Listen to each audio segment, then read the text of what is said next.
Yeah, this should be a fun talk. Oh, The ladies, the ladies are on fire. we got a case of the giggles.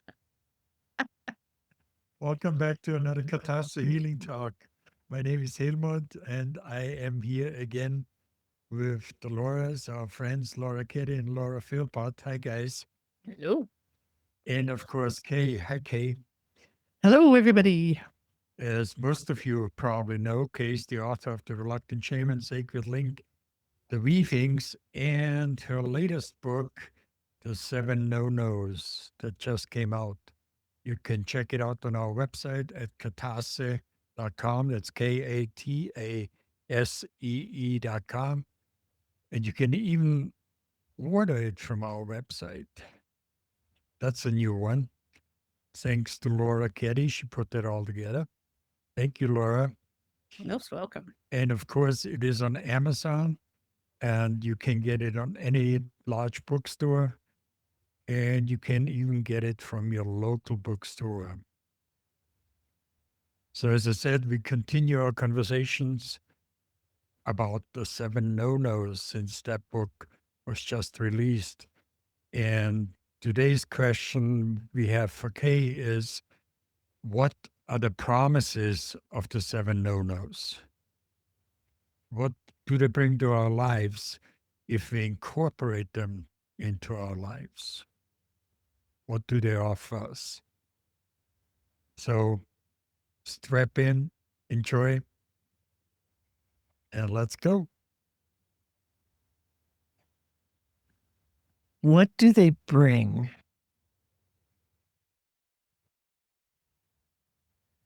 The whole book, the whole concept of the seven no-nos is it's based on how my teachers, Demano and Chia Hedeka from Peru, how they taught me.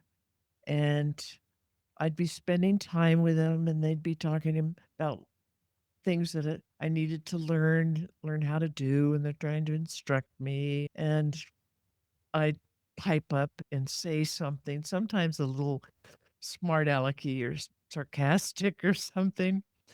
And it would end up being one of these no-nos. I'd be speaking it out. And it's just out of my everyday lifelong habit of how I spoke and how I thought. And I mean, what they would do, I'd get a little bit of a pointing, and they'd say, "Oh no, we never do that. No expectations or no jumping to conclusions." Or they sometimes they wouldn't actually say the no first, but they'd say something like, "Oh, jumping to conclusions. Oh no, no, no."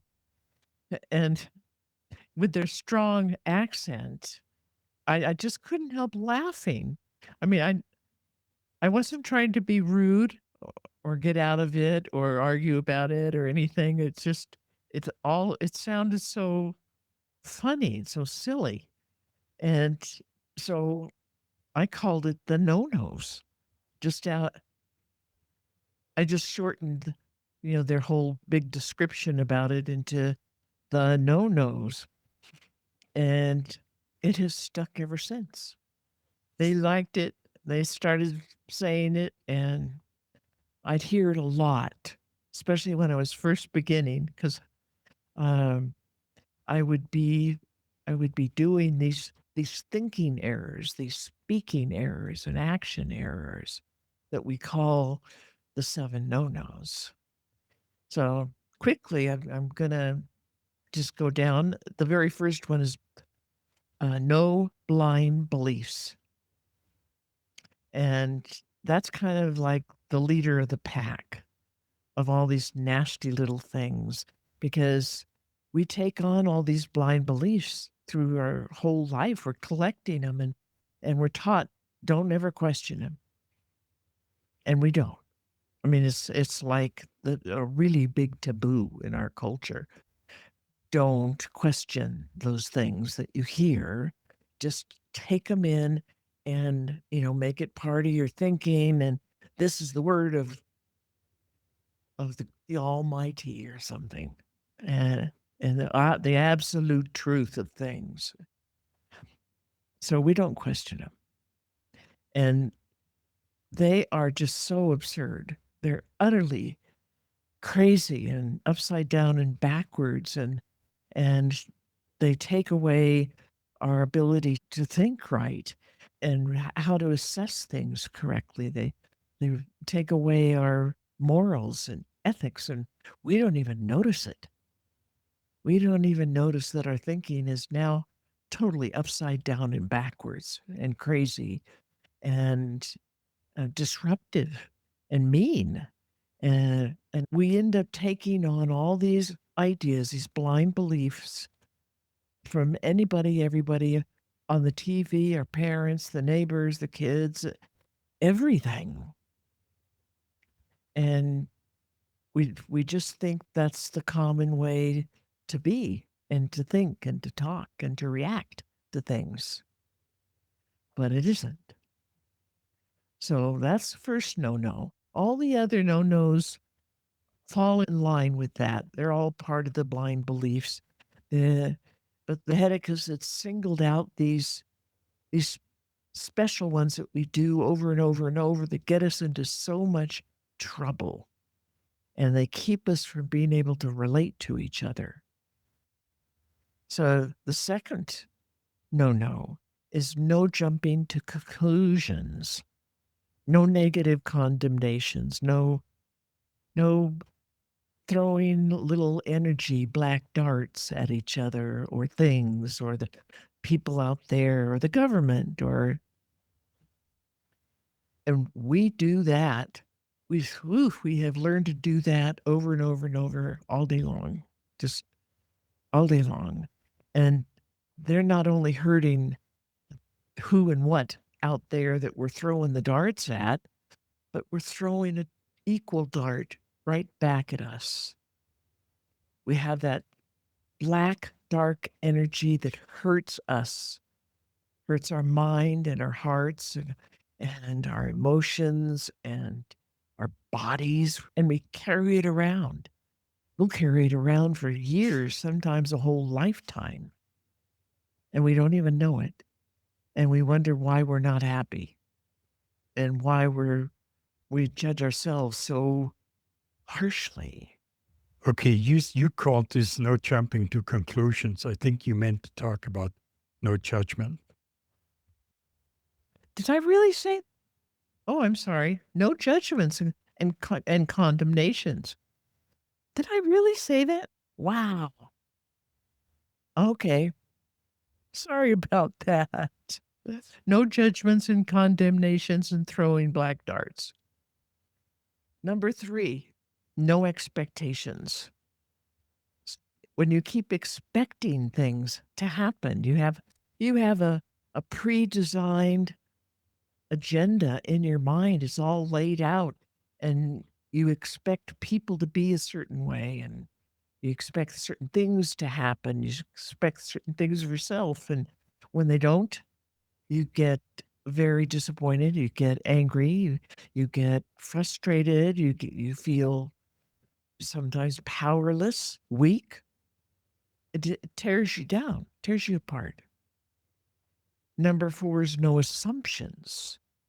And it's similar, but this is where we're putting in our linear mind, we're putting different kinds of stored thoughts that we keep in our little library here, and we're correlating information, and we've learned how to correlate the information all wrong in order to support all the other blind beliefs. And so when these come together in your mind, you just automatically assume a certain thing about yourself, about somebody else, about an action, about the meeting that's going to happen. You have to go downtown and all the big boys are going to be there. And you have all these assumptions of who people are, who you are, what they're going to do. So that gets you in a lot of trouble, a whole lot of trouble. 5, Now it's no jumping to conclusions for real. This is like we're jumping over a chasm. There's a very deep chasm out there, and wherever it is we want to get to, we think we have to be at, or this is the right place to be and think, or the right thing to think. And it will jump, very rash. You jump to these conclusions. That can get you in even more trouble than the one before. So I don't think I need to go into that. 6, no arrogance. That is like I am better than anybody else, and I'm just too good for all this riffraff out here. And I know that, and I know that, and I know that. And in our private circles, we call the no arrogance, we call it IKTA. I know that already. And, and you'd be surprised how often we put on the IKTA pants and we are just strutting around thinking that we're better than anything. But really deeply on the inside, it's a two-sided coin. And you might be thinking and acting and trying to portray this better than, so important. But that other side of that coin is really, really low self-esteem. Tearing yourself apart, never being good enough, never doing any activity good enough. You're never important enough. And that makes you really sick. And it hurts other people because we act out to other people, on other people, with this arrogance and this IKTA. Last one, no negative perceptions. And that's, everybody knows somebody, maybe it's themselves, but sometimes we see this better when it's out, somebody else out there is doing it and we can identify it. This is when somebody thinks really negatively all the time, and they're always expecting something negative to happen. And whatever is going on, even if it's a nice thing, maybe it's this person's birthday party and they've got a lot of friends there and everybody's having a good time and wishing you well wishes, and they got presents, and you open the box up, and the first thing that this negative thinking person does is, and they often say it out loud, but at least they're thinking it inside their heads. They're thinking, oh, this is probably going to break within a week or two. Or, oh, this is not made out of the right materials. This isn't going to work right. This is inferior. Oh, this must have been really cheap. How nasty of the person who bought it for me. Their mind just goes on and on and on and on. There's got to be something wrong with everything, including themselves. And they tear things down. And it's always not good enough. It's not going to go right. Oh no, if we go down that road and tried to drive that way to those people's houses, you're going to end up with this and that, and the bad traffic and fire engines and whatever. It just goes on and on and on. They always make something less than or wrong. And we find everybody does it. Everybody has a little bit of this. Some people have a whole lot of it, but it's such a downer to be around them, because that's what comes out of their mouth all the time, is this expectation of something wrong. There's something wrong with it. Well, that's what the book is talking about, are these no-nos. And this is This book is how the ancients, and when I talk about ancients, I'm talking about pre-flood ancients. This is like at least 12,000 years ago, maybe 20,000, maybe 30,000 years ago. We don't really know anymore. But it's before the flood, so it's at least 12,000 years old. Some of this came from ancient Egypt 12,000 years ago. The rest of it came from the Peruvians, who 12,000 years ago, they were living on, I don't know if that's an island or a continent, but it was a piece of land. There were a lot of people, and they had a great culture, advanced culture. And they migrated as their islands sank because of wars. They migrated in all directions. And the Hedekas people migrated to South America, and they lived there and moved around and moved into the Amazon jungle and built big cities. And they're now discovering some of those cities, the ruins. I think that's just really cool. And so these are really, really, really old, and they match each other. They're saying the same thing. And what they're saying is that we don't need to think this way. We don't need to react this way. We don't need to feel this way. And what those blind beliefs do is they've got you trapped in like a box, that it's a whole world inside this box. And it's just you in the box, and you're separated from everything. And you're taught all this junk, and you think that's what the world is that you see in the box. The seven no-nos. If you follow the instructions that are in here and the processes, the methods of examining yourself, because you have to examine yourself. We're talking about, it's a personal thing. You have to find those blind beliefs in you and let them go. Examine them, let them go. And when you do that, when you start questioning the blind beliefs, you start questioning these behaviors, the no behaviors, it opens up an entire world. This is like it cracks you open. And there it is. There's a different world out there that you were never noticing because you were hidden in that little box with all the blind beliefs, believing them, being conned by them, being programmed by them. And once you've been questioning and you see, you feel, you can really feel it. Your whole body, your emotions, you feel every time you've done one of these no-nos, you catch yourself and you see the whole picture of them, and it's ugly. And you realize you've been in a stupor. This is what the Hedekas called asleep.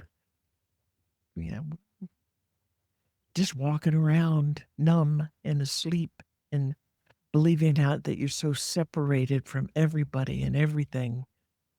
And that's a really, real painful way to live.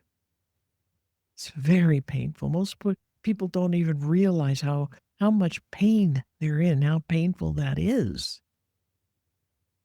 But when you start to crack it open, then that's when the Hedekas talked about the song.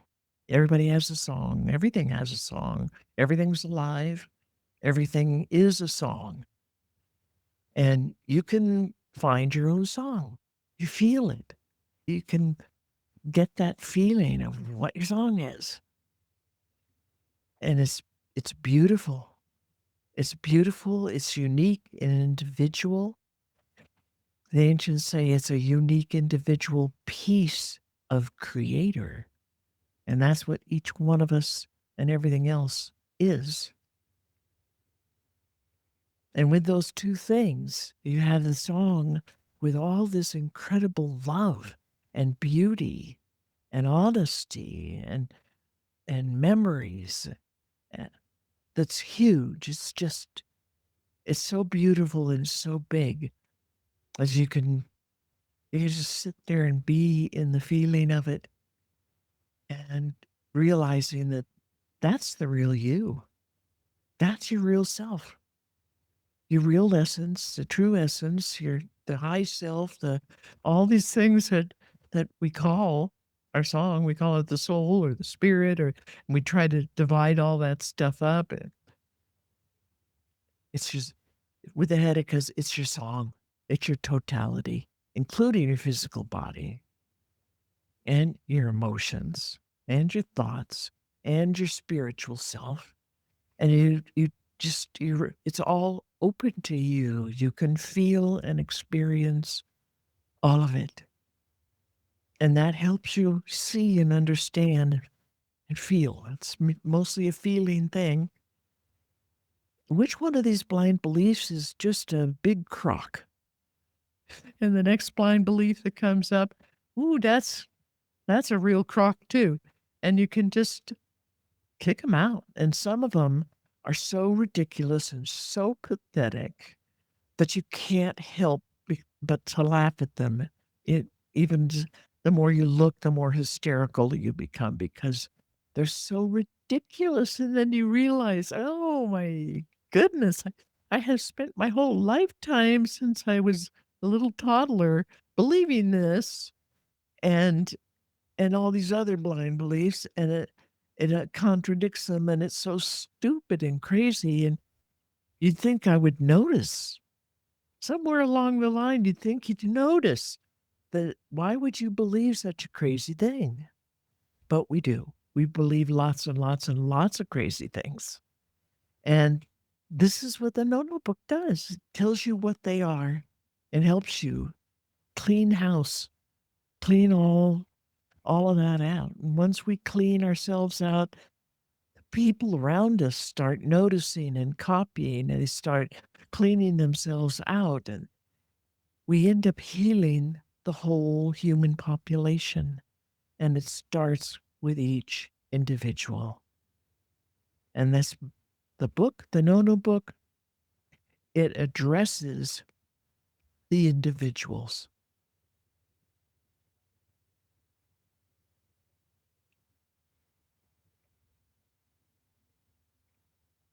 Anybody have anything to say about what their experiences has been with all this stuff? I call the no list the unhappy list. Because when I'm doing a no, I'm unhappy. But I love the no list because it makes you start to be aware of where your thoughts are, where your consciousness is, and how you start to be observant of how your habits, of how you've been interacting and communicating with yourself and others. And as soon as you pick out a no, yeah, sometimes you want to battle them, but battling only makes them more prominent. We call it the mask attack. Yeah, you really can't beat yourself up because they're there. Because if you want to change your habit and you're beating yourself up because you notice a no, then you're just judging you're activating another no. I had a hard time really understanding the negative perception one, and then I'm like, I was really kind of studying it, and for me, like, I noticed that, like, I would say stuff to myself, like, "I'm not very good at singing." That's a negative perception that I believe I have a hard time talking in public, or I believe I'm not very good at singing, or I'm not very good at this. It was like, those are negative perceptions too, and it's really a course in self-awareness and observing where you're putting your attention. And it's very empowering because once you notice it, then you can choose something different. Because otherwise you're just being dictated by those beliefs that just tell you how to act and react. It's like there's a belief in there that's spurring it on, and you just don't realize it until you observe it. And then you can change your actions, you can change your beliefs. And that's why the no-nos are so amazing. It gives you a power to be aware of what you're choosing and choose something different. How have they helped you, Laura? Oh gosh. When Kay started this, I was thinking about the very beginning when I was introduced to no-nos because I sought out Kay after reading her first book, The Reluctant Shaman. And then as my husband will point out, I chickened out.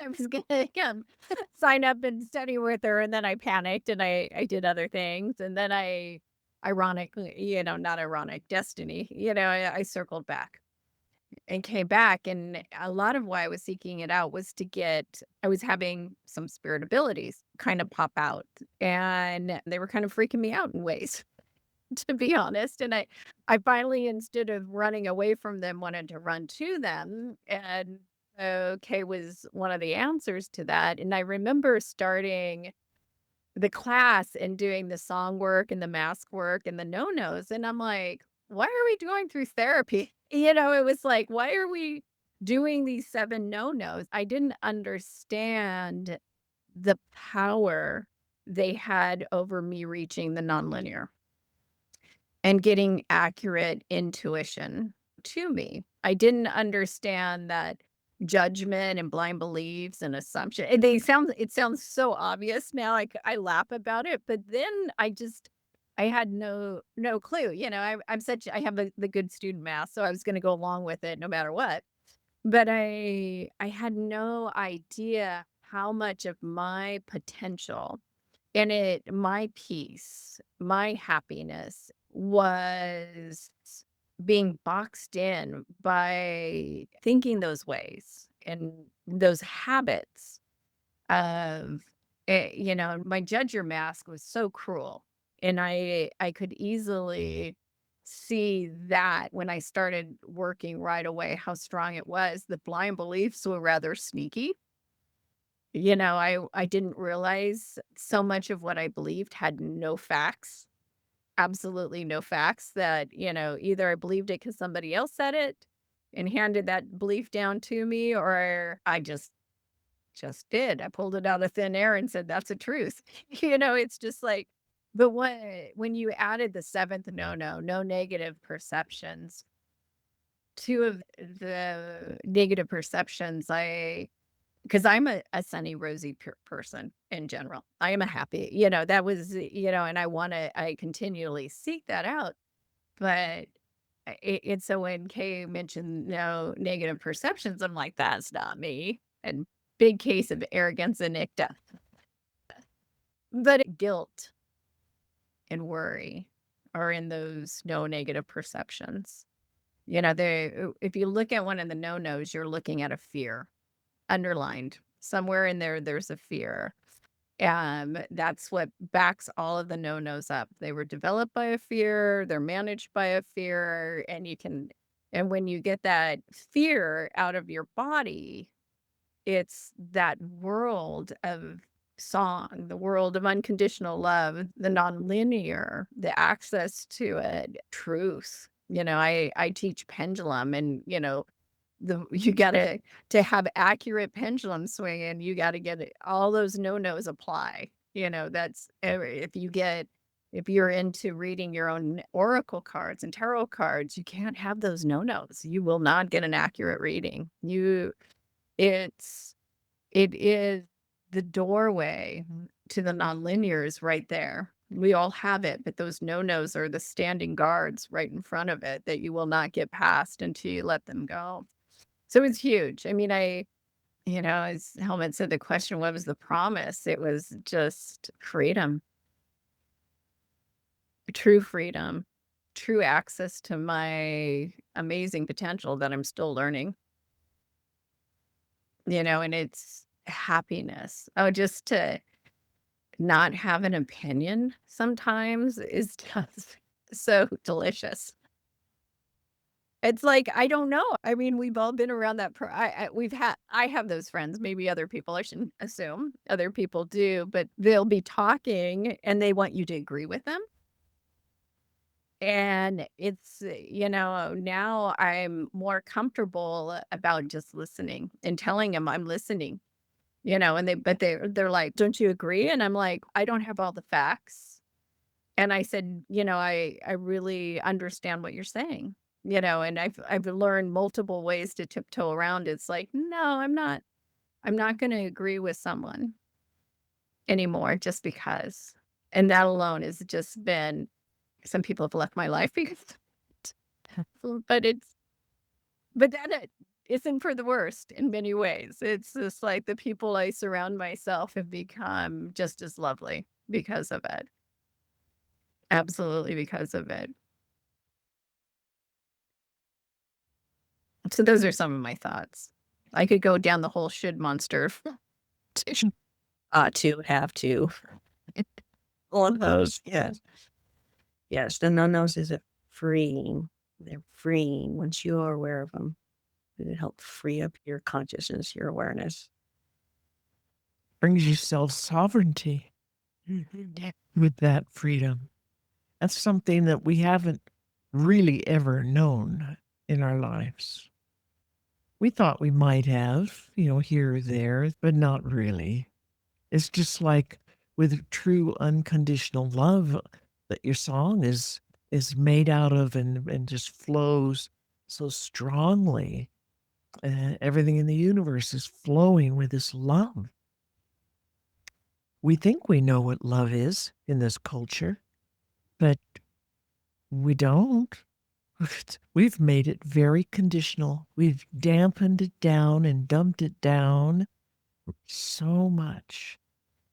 And it's very conditional, and it's something that has to be bought and sold, essentially. It's a commodity. It's not real love. Might be somebody's attention, partial attention, aimed at you for a while anyway. And we've been taught that's love. And it isn't. There's so many things that we have been taught that life is about and what we are about or someone else is about. And that are lies, absolute lies. And there they are buried in our blind beliefs, and we're believing it. And our whole culture is believing it. And we live life accordingly. We make our decisions according to those beliefs. They're really the ones making them, making all our actions and thoughts and feelings. And if you stop and really, really look at it and feel it, it's just disturbing. It can be definitely disturbing. But when you get free of them, what real freedom really is inside yourself, the amount of peace and happiness, continuous peace and happiness that you feel. And it's a whole body thing, a whole heart thing, your whole emotions, your ability to think in a clean way and not upside down and backwards. Wow. And that's what the no-nos bring. That's what they give. Helmut, you always have something utterly fantastic to say. No pressure. And fresh out. You mentioned everything. The big thing I've been thinking about through this whole conversation is self-sovereignty and freedom. And as you mentioned at the beginning, talking about this, we are educated, trained, raised into a tiny little box, to live in a tiny little box. And it's a shadow of who we really are. And it's a pale shadow of what the world is and how we can experience the world. And the seven no-nos just help you obliterate the box. And then you step out, and then all the things that you guys mentioned, and especially you just at the end, the beauty, the peace, the love, the connectedness, not just with everything else, but especially with yourself. A whole new self, and a whole new world opens up, and a whole new way of relating and experiencing and being. And It's just that's the promise of the book.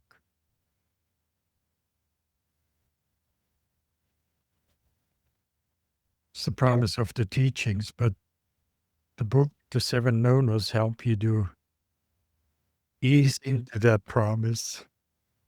One thing that struck me in these things years back was the amount of self-love. I learned how to love myself, which is something we're taught nothing about. We're taught the opposite, and that it's not such a cool thing to love yourself so much. We've got a lot of bad names for that behavior, but it's the self-love allows you to be able to give the same kind of wholehearted, free, no expectations love and deep beauty and deep happiness and peace for yourself, for someone else, for something else, for your family, your pets, your garden, your work. Everything looks different. Maybe you've been in a job that you hated for years and don't know how to get out of it. When we do this, when we get ourselves out of our own personal little box of ugliness and negativities and all the no-nos, we see the world differently. The people we work with or the bosses or the company, or it all starts to look different. Our perspective of things changes. That is a definite promise of the book and the teachings. Your perspective changes. How you perceive things, it all changes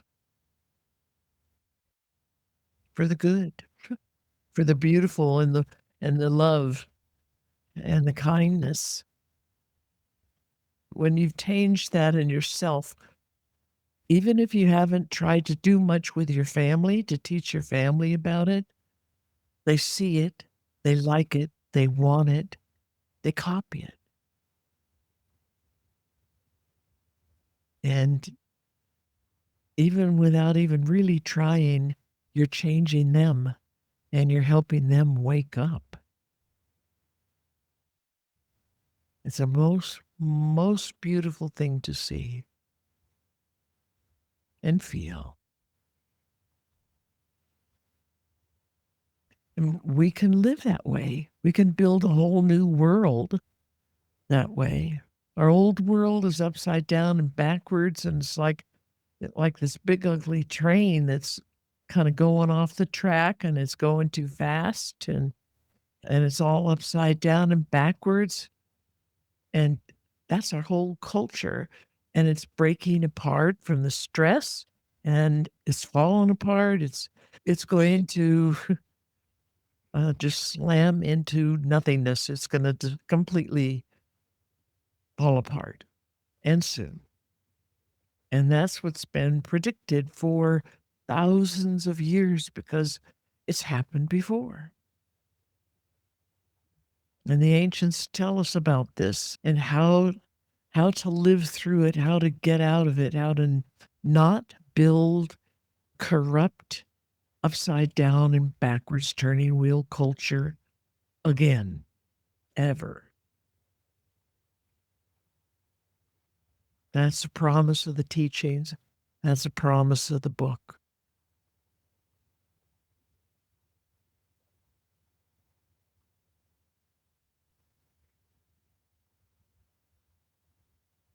I think that covers it. Any other thoughts, ladies? No, I think that was great. Okay, if you want to dive in to this book, on Amazon. You can find more on our website, katase.com, KATASEE.com. And when you first start out with these things, I see you, honey. Let me concentrate.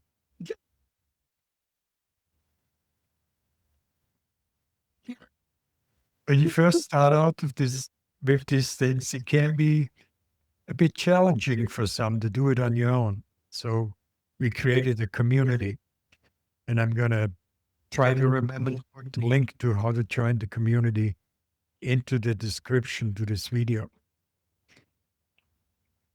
And you can meet a whole bunch of very cool people who are on the same journey and who help each other a great deal. So, Caleb, to add something.